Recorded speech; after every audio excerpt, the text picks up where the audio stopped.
안녕하세요, 여러분. 오늘도 여러분의 소중한 시간을 저와 함께 나누어 주셔서 진심으로 감사합니다. 오늘 제가 여러분께 들려드릴 이야기는 한 건축가, 아버지의 삶에서 유일한 아들이 지워지는 믿을 수 없는 비극으로부터 시작됩니다. 그는 기억을 잃었고 그 기억과 함께 가족의 가장 아픈 비밀도 숨겨졌습니다. 하지만 이 이야기가 끝날 때쯤 여러분은 기억을 넘어선 진정한 사랑이 얼마나 깊고 강렬한지를 깨닫게 될 거예요. 마음속 깊은 곳까지 닿는 저희의 이야기들이 여러분의 삶에 작은 울림을 더 자주 전할 수 있도록 구독과 좋아요로 응원해 주세요. 여러분의 따뜻한 관심이 더 많은 감동을 만드는 큰 힘이 됩니다. 자, 그럼 지금부터 낡은 서재의 스케치북에 숨겨진 가슴 아픈 가족의 비밀 이야기를 시작해 보겠습니다. 서연은 가슴을 짓누르는 불안감에 휩싸였습니다. 2주 전 건축가였던 아버지 정우진 씨는 알츠하이머 진단을 받으셨죠. 그런데 더 충격적인 건 아버지가 자신의 유일한 아들인 혁준의 존재를 완전히 잊어버렸다는 사실이었습니다. 아버지의 기억 속에서 혁준은 처음부터 없었던 사람처럼 지워져 있었어요. 어머니가 갑작스럽게 돌아가신 후 유일한 혈육인 아버지와의 관계가 다시 좋아지기를 바랐던 서연은 깊은 절망을 느꼈습니다. 아버지는 서연을 볼 때마다 너 혼자였니? 혹시 형제는 없었느냐고 묻곤 했고 그 질문이 서연의 마음을 산산조각 냈습니다. 혁준은 이 사실을 전혀 알지 못했습니다. 서연은 아버지를 요양병원에 모셨고 혁준에게는 그저 아버지가 좀 편찮으시다고만 전했죠. 바쁜 프로젝트를 핑계로 좀처럼 찾아오지 않는 혁준에게 아버지의 상태를 솔직하게 말할 용기가 없었습니다. 그러던 어느 날 혁준에게서 오랜만에 전화가 왔습니다. 아버지의 건강을 묻는 그의 목소리는 무심한 듯 했습니다. 아버지 건강은 어때? 바빠서 못 가봐서 미안해. 돈은 내가 다 보낼 테니 걱정하지 마. 돈으로 모든 것을 해결하려는 듯한 혁준의 말은 서연의 가슴에 차갑게 박혔습니다. 아버지가 혁준의 이름을 잊은 것을 어떻게 말해야 할지, 혹시 그 기억의 공백이 혁준이 어린 시절 저지른 어떤 사건과 관련이 있을까 두려워 서연은 질문을 꺼내지 못했습니다. 그러다 서연은 아버지의 서재에서 우연히 낡은 스케치북을 발견했습니다. 스케치북 첫 장에는 어린 소년이 활짝 웃고 있는 그림이 그려져 있었죠. 그 아래에는 혁진이라는 이름이 적혀 있었습니다. 혁준이 아닌 혁진. 서연은 혼란에 빠졌습니다. 그리고 그 옆에 작게 쓰인 메모를 발견했죠. 혁진이를 사고로 잃다. 이 모든 게 내 잘못이다. 서연의 손이 떨려왔습니다. 자신에게 쌍둥이 동생이 있었고 아버지는 그 아이를 잃은 죄책감 때문에 혁준을 기억에서 지워버렸다는 것을 직감했습니다. 아버지의 기억 속에 살아남은 것은 죄책감과 슬픔뿐이었던 겁니다. 서연은 이제 혁준에게 이 끔찍한 진실을 말해야 할지 아니면 영원히 침묵해야 할지 깊은 고민에 빠졌습니다. 결국 서연은 모든 것을 혁준에게 털어놓기로 결심했습니다. 떨리는 목소리로 아버지의 알츠하이머 진단과 잃어버린 기억, 스케치북에서 발견한 혁진이라는 이름까지 모두 이야기했죠. 혁준은 한동안 아무 말도 하지 못했습니다. 그러다 이윽고 울음 섞인 목소리가 들려왔습니다. 나도 사실 기억나. 어릴 때 같이 놀다가 내가 잠깐 한눈판 사이에 혁진이가 사고를 당했어.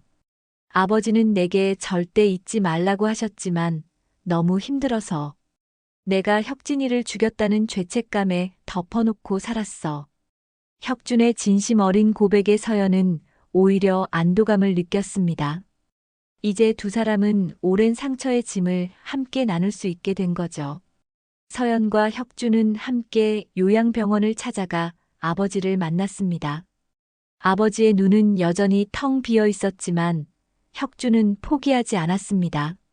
아버지의 서재에서 찾은 낡은 사진첩을 보여주며 어린 시절의 추억을 하나씩 이야기해 주었죠.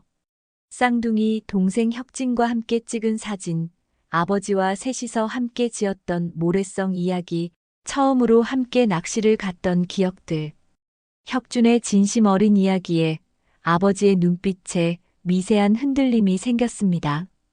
그리고 잠시 뒤 뭉개진 발음이지만 분명히 혁준의 이름이 들려왔습니다. 혁준? 서연과 혁준은 기쁨의 눈물을 흘렸습니다. 아버지의 기억은 완전히 돌아오지 않았지만 그 순간 가족의 잃어버렸던 사랑과 관계는 다시 살아나고 있었으니까요. 이제 그들은 기억을 되찾는 것이 아닌 사랑을 되찾는 여정을 함께하기로 다짐했습니다. 서연은 하루 종일 스케치북 속 사진을 바라보며 고민에 빠져 있었습니다. 쌍둥이 형제의 모습은 너무나 닮아 있어서 어떤 것이 혁준이고 어떤 것이 혁진인지 구분할 수조차 없었죠. 단지 아버지의 글씨로 적힌 이름들만이 그들을 구별해주고 있었습니다. 오후 2시 혁준에게서 다시 전화가 걸려왔습니다. 그는 급한 회의가 잡혀 이번 주말도 못 갈 것 같다고 미안해했지만 그의 목소리에는 그저 바쁜 일정에 대한 짜증만 묻어날 뿐이었습니다. 서연은 참다 못해 오빠, 정말 중요한 일이야. 꼭 와야 해라고 단호하게 말했죠. 혁준은 아버지 상태가 그렇게 심각하냐며 차라리 좋은 요양원을 알아보겠다는 말로 회피하려 했습니다. 서연은 감정을 억누르지 못하고 목소리를 높였습니다. 요양원 얘기가 아니야. 오빠는 항상 그래. 돈으로만 해결하려고 하고 정작 가족과는 시간을 보내려 하지 않아. 전화 너머로 혁준의 한숨소리가 들려왔습니다.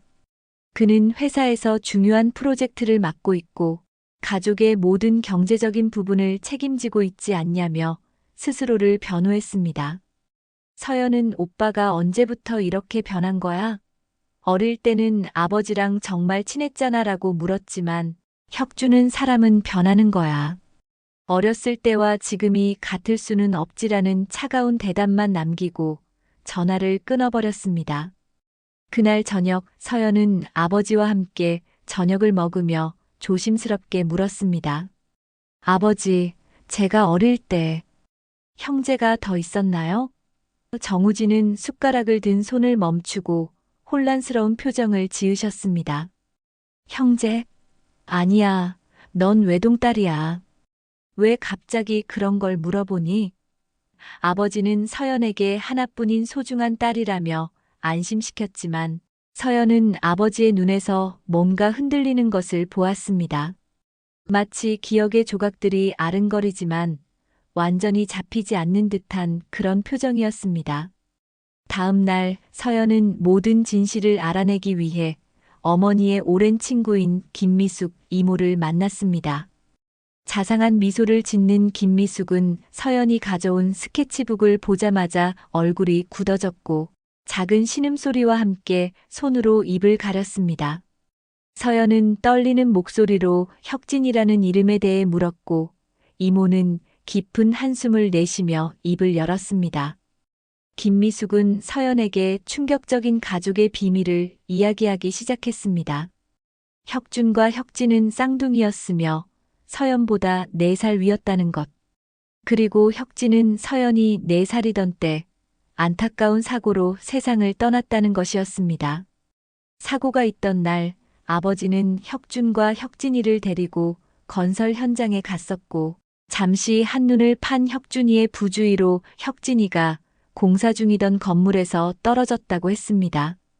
그 일로 아버지와 혁준은 평생 잊을 수 없는 충격과 죄책감에 시달렸다고 했죠. 특히 혁준은 어린 나이에 자기가 동생을 죽였다고 자책했으며 두 부모는 이 끔찍한 기억을 영원히 묻어두기로 했다고 했습니다. 이제야 서연은 모든 것이 이해되었습니다. 혁준이 왜 그렇게 성공에 집착하고 가족과의 시간을 피하려 했는지, 그리고 아버지가 왜 혁준의 존재를 기억에서 지워버렸는지. 김미숙은 아마도 아버지가 그 고통스러운 기억과 함께 혁준의 존재까지 잃어버린 것 같다고 말해주었죠. 그날 밤 서연은 잠을 이룰 수 없었습니다. 모든 진실을 알고 나니 오히려 더 복잡한 기분이었습니다. 혁준에게 이 사실을 말해야 할지 아니면 아버지처럼 영원히 묻어두어야 할지 고민에 빠졌죠. 새벽 3시 서연은 결국 혁준에게 문자를 보냈습니다. 오빠, 내일 꼭 와야 해. 혁진이에 대한 얘기를 해야 할 것 같아. 문자를 보낸 후 몇 분 지나지 않아 혁준에게서 전화가 왔습니다. 그의 목소리는 떨리고 있었습니다. 서연아, 너 뭘 알고 있는 거야? 서연은 오빠도 알고 있었지? 모든 거리라고 물었고 혁준은 한참의 침묵 끝에 울먹이는 목소리로 말했습니다. 그는 자신이 겁쟁이라서 미안하다고 아버지를 마주하기가 무서웠다고 솔직한 마음을 털어놓았습니다. 서연은 혁준을 위로하며 다음 날 함께 모든 것을 해결해보자고 다독였습니다. 혁준의 흐느끼는 소리가 전화 너머로 길게 이어졌습니다. 어둠 속에서도 눈이 내리고 있었습니다. 마치 오래된 상처들을 조용히 덮어주려는 듯이.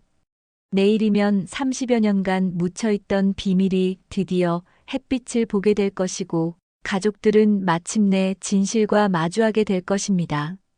다음 날 오후 서연은 거실 창가에서 밖을 내다보고 있었습니다. 어젯밤 내린 눈이 마당을 하얗게 덮고 있었고 그 위로 검은색 세단 한 대가 천천히 들어서는 것이 보였습니다. 3년 만에 돌아온 혁준의 차였죠. 차에서 내린 혁준은 많이 야위어 있었습니다.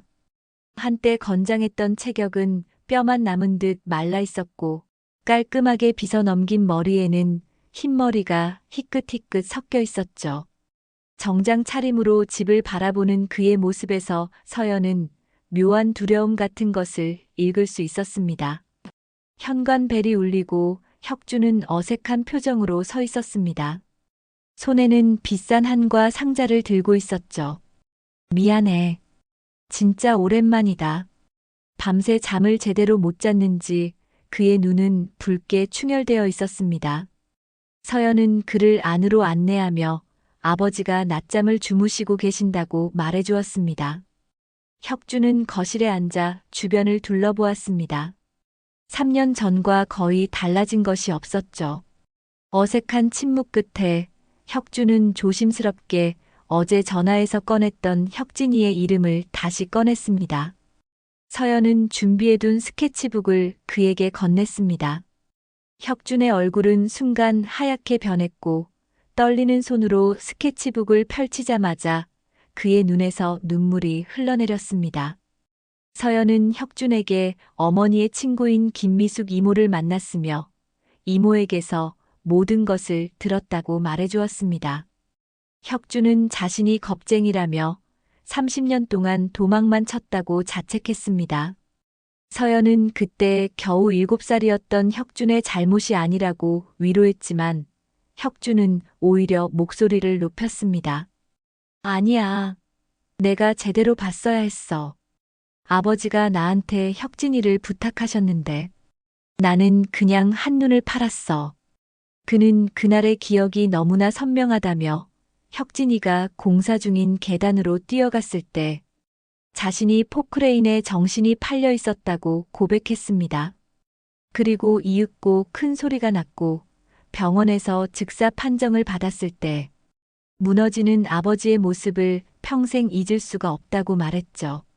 그는 그 뒤로 아버지가 자신을 볼 때마다 죽은 혁진이를 떠올린다고 생각했습니다. 그 아픔을 덜어주기 위해 혁준은 대학교에 갈 때도, 군대에 갈 때도, 그리고 취직을 할 때도 항상 집에서 멀어지려 했다고 했습니다. 심지어 어머니가 돌아가셨을 때 아버지에게서 혁진이가 살아있었다면 어머니를 더 잘 모셔드렸을 텐데라는 말을 듣고 차라리 자신이 죽었으면 좋겠다고 생각했다고 고백했습니다. 서연은 이제야 혁준의 고통을 온전히 이해할 수 있었습니다. 한참의 침묵 후 복도에서 발소리가 들려왔습니다. 정우진이 낮잠에서 깨어나온 것이었습니다. 그는 거실에 들어서더니 혁준을 보고 멈춰 섰습니다. 서연아, 이분은 누구지? 아버지는 혁준을 낯설어하며 서연의 친구냐고 물었죠. 혁준은 그 자리에서 무너질 것 같았습니다. 30년 동안 그를 괴롭혔던 죄책감과 이제 아버지의 기억 속에서조차 완전히 사라져버린 자신의 존재. 모든 것이 한꺼번에 밀려왔습니다. 혁준은 그대로 무릎을 꿇고 울면서 말했습니다. 미안해요. 정말 미안해요, 아버지. 제가 혁진이를 지켜주지 못해서 정말 미안해요.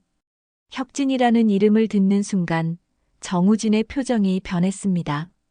무언가가 그의 머릿속을 스쳐 지나갔죠. 서연은 스케치북을 들어 보이며 그것이 아버지께서 직접 그리신 그림임을 알려드렸습니다. 그림을 보는 순간 아버지의 얼굴에 극도의 고통이 스쳤습니다. 정우진은 떨리는 손으로 그림을 어루만지며 중얼거렸습니다.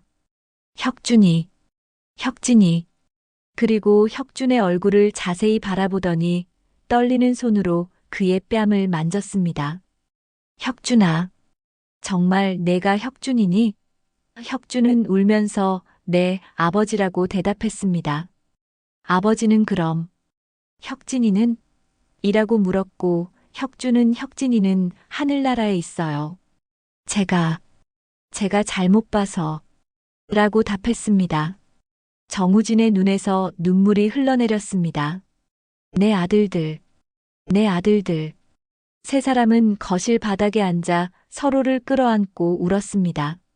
30년 동안 각자의 가슴 속에 묻어두었던 아픔들이 마침내 터져나오고 있었죠.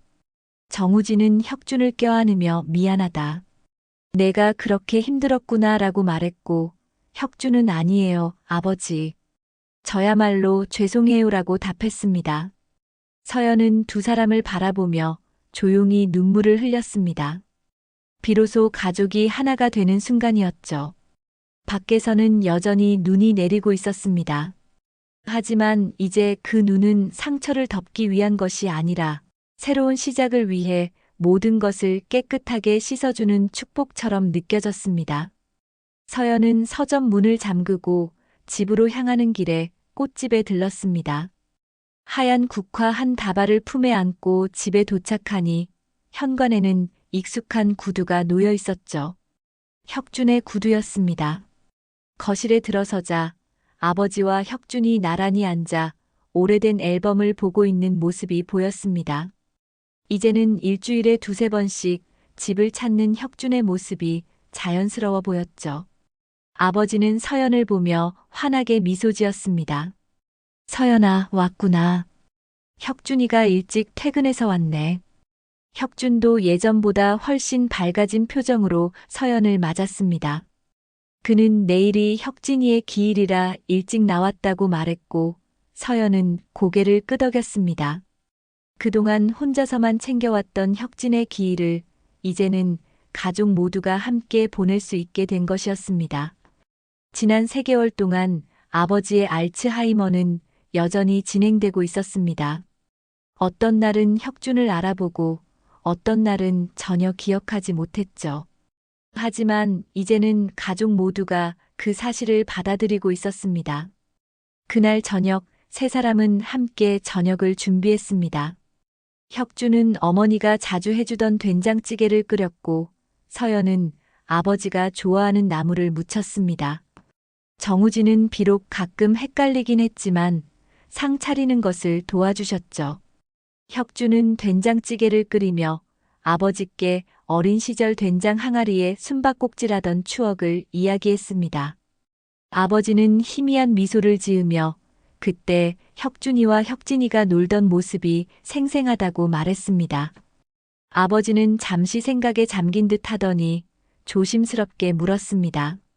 혁준아, 혁진이는 언제 올까? 서연과 혁준은 잠시 시선을 교환했습니다.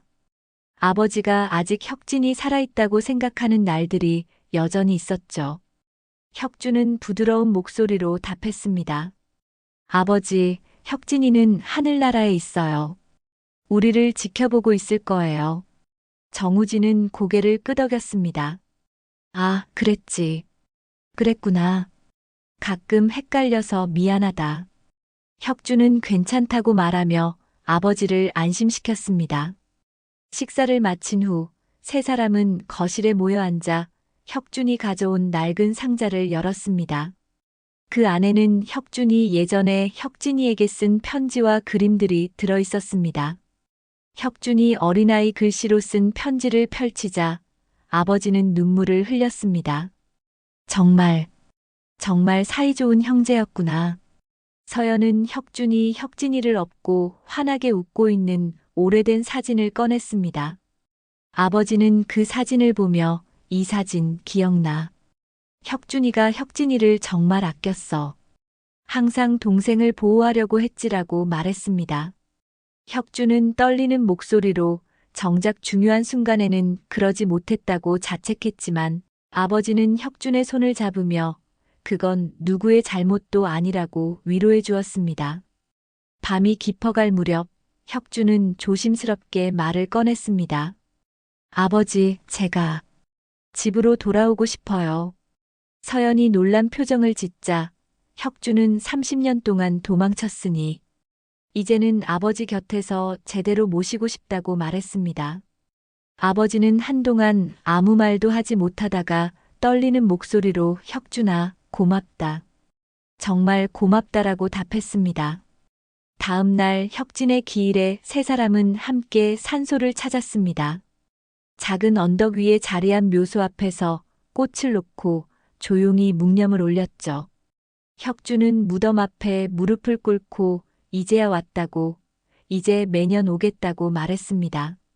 정우진은 무덤 앞에 절을 올리며 혁진이를 제대로 지켜주지 못해서 그리고 그 때문에 혁준이를 힘들게 해서 미안하다고 말했습니다.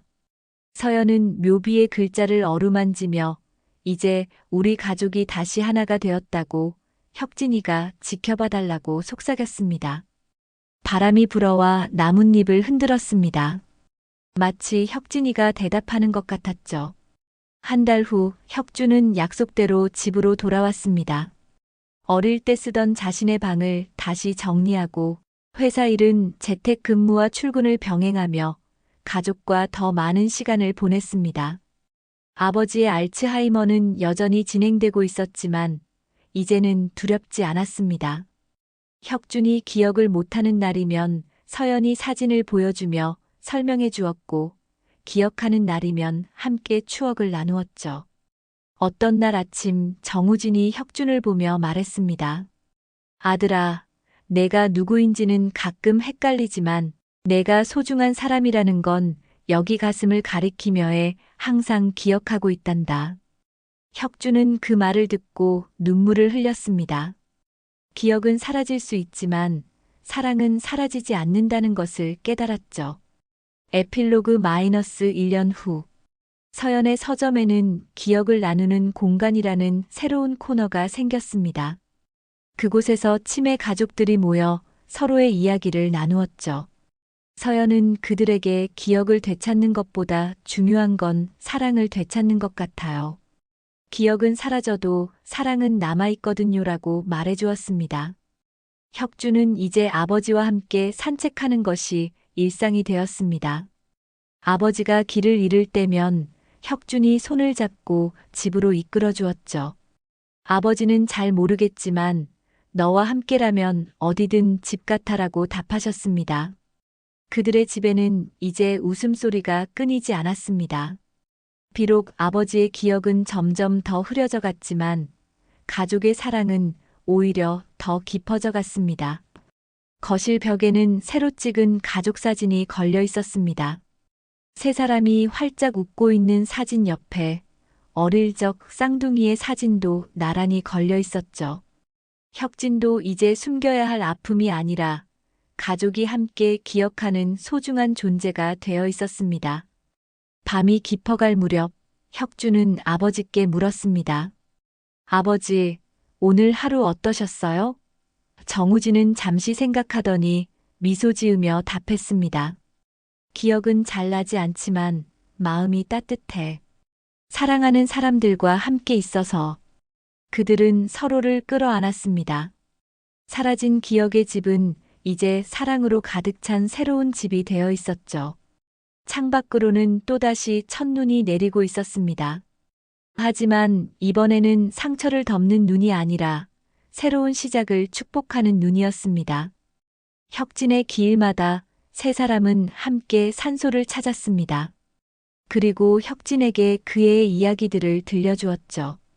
가족이 다시 하나가 된 이야기를, 아버지가 비록 기억을 잃어가지만 여전히 사랑으로 가득한 이야기를, 그리고 이제는 더 이상 도망치지 않겠다는 다짐의 이야기를요. 사라진 기억 속에서도 변하지 않는 것이 있었습니다. 그것은 가족이라는 이름으로 엮인 사랑이었습니다. 그리고 그 사랑은 어떤 병도 빼앗아갈 수 없는 가장 소중한 기억이었죠.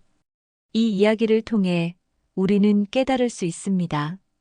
진정한 가족은 혈연으로만 만들어지는 것이 아니라 서로를 향한 진심 어린 사랑으로 만들어진다는 것을요.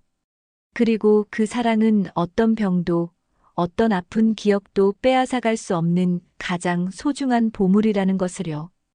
오늘 이야기가 여러분의 가슴에도 작은 울림을 남겼기를 바랍니다. 여러분의 삶에도 사라진 기억의 집이 아닌 사랑으로 가득 찬 따뜻한 집이 있기를 응원하겠습니다. 이런 감동적이고 의미 있는 이야기들을 더 자주 만나보고 싶으시다면 구독과 좋아요를 눌러주세요. 여러분의 작은 관심이 더 좋은 콘텐츠를 만드는 큰 힘이 됩니다.